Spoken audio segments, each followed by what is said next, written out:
پارہ نمبر 10 سورہ التوبہ آیت نمبر 80۔ اعوذ باللہ من الشیطان الرجیم، بسم اللہ الرحمن الرحیم۔ استغفر، آپ بخشش مانگیے، لہم ان کے لیے، او یا لا تستغفر، آپ نہ آپ بخشش مانگیے، لہم ان کے لیے، ان اگر، تستغفر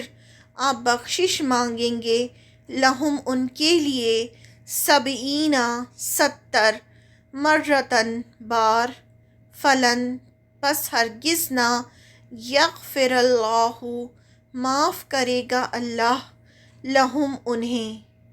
ذالکا یہ، بِأَنَّهُمْ باوجہ اس کے کہ انہوں نے،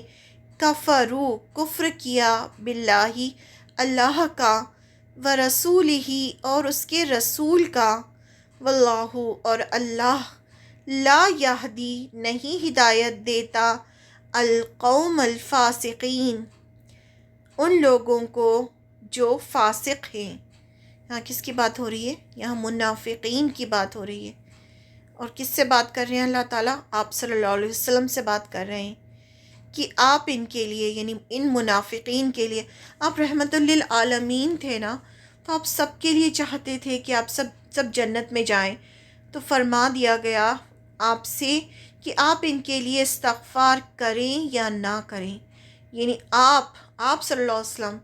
ان کے لیے چاہے استغفار کریں کہ اللہ انہیں بخش دے یا نہ کریں، اگر آپ 70 مرتبہ یعنی اتنے بار بھی اگر آپ استغفار کریں گے تو بھی اللہ انہیں ہرگز نہ بخشے گا، یعنی اللہ تعالیٰ اسے کسی قیمت پہ نہیں بخشے گا، چاہے یعنی آپ کرتے جائیں گے اس کے لیے استغفار، یہ آپ صلی اللہ علیہ وسلم سے کہا جا رہا ہے،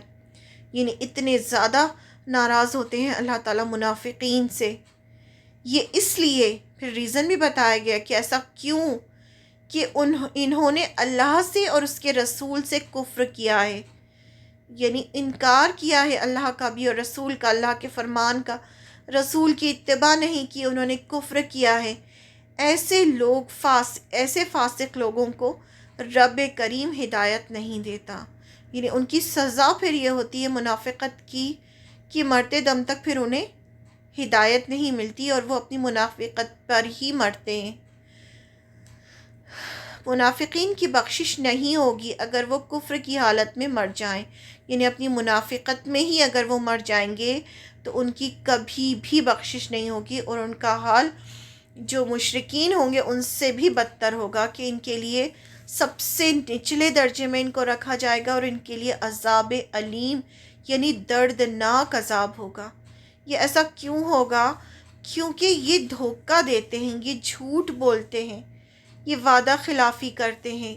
یہ جیسے مشرکین ہوتے ہیں، مشرکین کم سے کم اپنے قول میں سچے ہوتے ہیں، انہیں نہیں ماننا ہوتا تو منہ پر کہتے ہیں کہ نہیں مان رہے،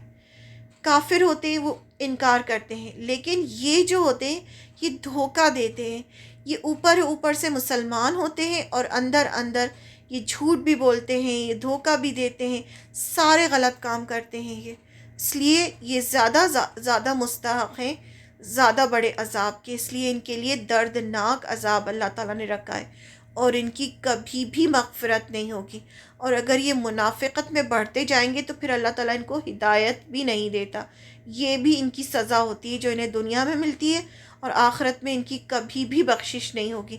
چاہے آپ صلی اللہ علیہ وسلم ان کے لیے کتنی بھی مغفرت کی دعا کریں۔ یہ خاص طور سے عبداللہ بن ابی جو تھا اس کے لیے اللہ تعالیٰ نے یہ آیت نازل کی تھی۔ اگر دل میں نفاق ہو تو پھر نبی کا نماز جنازہ پڑھانا اور مغفرت کی دعا کرنا بھی فائدہ نہیں دیتا، یعنی پھر چاہے اگر کوئی نفاق کی حالت میں مر جائے تو آپ صلی اللہ علیہ وسلم بھی آ جائیں اس کی نماز جنازہ پڑھانے کے لیے، تب بھی اس کو اس کا فائدہ نہیں ہوگا۔ یہ عبداللہ بن ابی کے لیے نازل ہوئی جو سب سے بڑا منافق تھا، آپ صلی اللہ علیہ وسلم نے اس کی نماز جنازہ پڑھائی، کیونکہ جو عبداللہ بن ابی کے جو بیٹے تھے وہ بہت زیادہ سچے مومن تھے،